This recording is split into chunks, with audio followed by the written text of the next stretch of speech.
think the most impactful small thing leaders can do right now, they can start today, they can start right now, the minute they're done listening to this episode, is to go thank someone, go recognize their contributions, right? It is one of the most underutilized tools we have. And research shows that a simple thank you from a manager once a week is enough to reduce burnout and disengagement, cut them in half.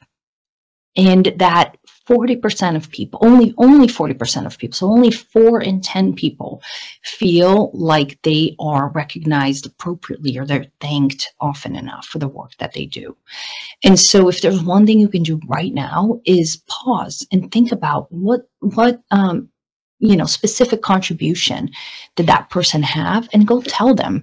And sometimes people, sometimes leaders don't do that because either they assume the person knows, or because there's like a little bit of awkwardness involved in expressing gratitude.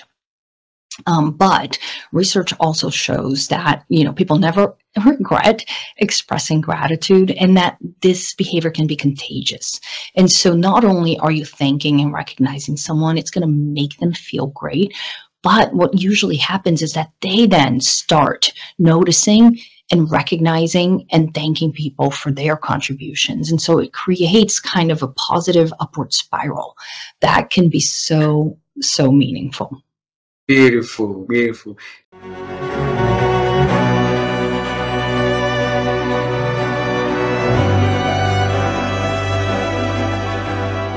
How have you been growing your ability to think over the years? Ooh, that's a cool question. I think what I'm trying to do more now is to expose myself to ideas I don't like. And I noticed over the last, 10 years, we're humans. We're very vulnerable to confirmation bias. We like things that tell us we're right and we're smart and that confirm that we were telling ourselves the right story. And it's a huge bias. It's a big problem that erodes the quality of our thinking.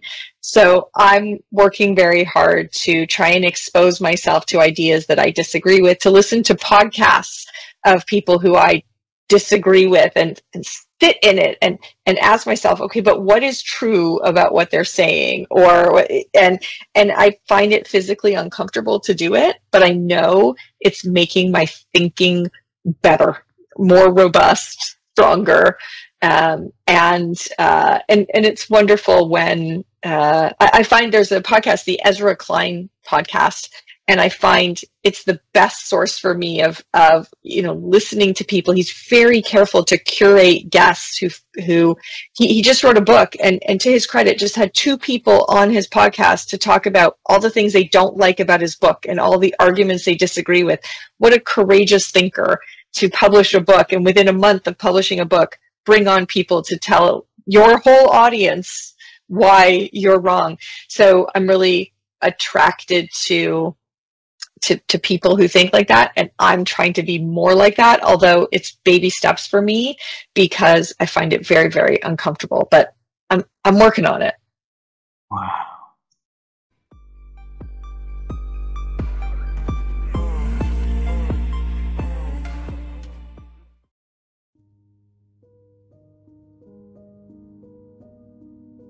One of the really critical lessons that I see often, and I think is so powerful, is letting go of an idea we have of ourselves that isn't serving us anymore.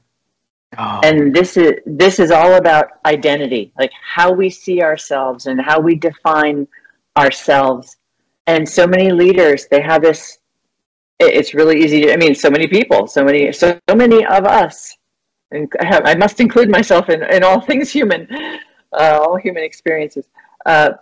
We have this idea of who we are, and it's part of, our ego, and it's how we feel good about ourselves, and we hold on to that. It's comforting. It's stability. It's an anchor. And then sometimes aspects of that get chipped away at, or maybe it's it's a relationship that goes south. It is a promotion we don't get at work. It's suddenly a performance review that wasn't excellent. It's a new challenge at work that we're not rising to, but it chips away at our sense of self. And there are lots of different ways to handle that. And some people try to hide from it. They try to hide from the challenge. They make excuses. They point the finger. They blame others. They feel badly about themselves. They start disappearing. They start avoiding things. All kinds of different ways to handle that. But then there are those who step into it and step into the vulnerability of it and say, okay, there's something here I need to work on. There's something here that's, they bring it out into the light and say, oh, okay, I'm not sure what's happening here.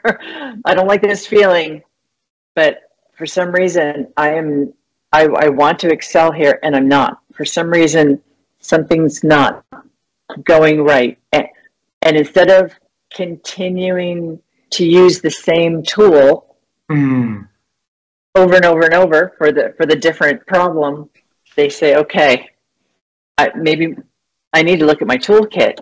Maybe there's a tool here I don't have. Yeah. And I need to get it. I need to develop it because I keep bringing the same toolkit. I keep pulling out this hammer. I keep banging it. And it's not working on this screwdriver. It's not working on the screw. For some reason, it's not going in. And I think that willingness to break yourself down and say, okay, I need to let go. I need to let go of being the expert in this situation. If I'm going to grow, I need to let go of being the expert. I need to let go that I know what I'm doing right now. I need to let go of pointing the finger at somebody else. I need to look at myself. I need to say this is a moment to learn. I need to have some humility. I need to accept that I may not excel here. And I need to figure out what that means, and I need to rebuild my sense of self, and I need to move on. Wow. And that is brutal. Yeah. It's so hard. It's so hard. But the leaders I have seen do that have taught me so much by their example. Wow. That's wisdom right there, Gwen. So how can we build that capacity to let go of the things that doesn't work, have that, to realize it as soon as possible, because not only it helpful for us, it helpful for everybody. So surrounding it absolutely does. It absolutely does. And I think it's what folks have learned out of that situation, and personally what I've learned out of that situation, having gone through it myself, and is what are the first signs and signals that you're in it? That you're the first signs and signals that you're in a situation like that. And when I think about it personally, it's like, okay, when am I in this? What are the first signs and signals that, like, I have a few more negative thoughts? I have more negative thoughts that come to me. I start to notice, like a little more complaining, internal or external. And that complaining is a little more like the finger pointing. It's external. It's like this is wrong. This is wrong. This is annoying. I'm not going, what's going on with me? I'm saying. I have a tendency to not eat as well, not take care of myself as well. I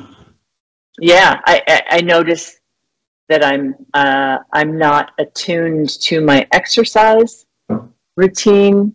I'm not like, yeah, I am actively finding things to comfort me that aren't healthy mentally or physically. So I'm watching more TV. I'm reading less. I'm not eating as well. I've decided to skip the yoga class. Because there's something going on internally, and I'm trying to find ways to comfort myself. And those ways of comforting myself are not avenues of growth. Wow. Those are the first signs for me.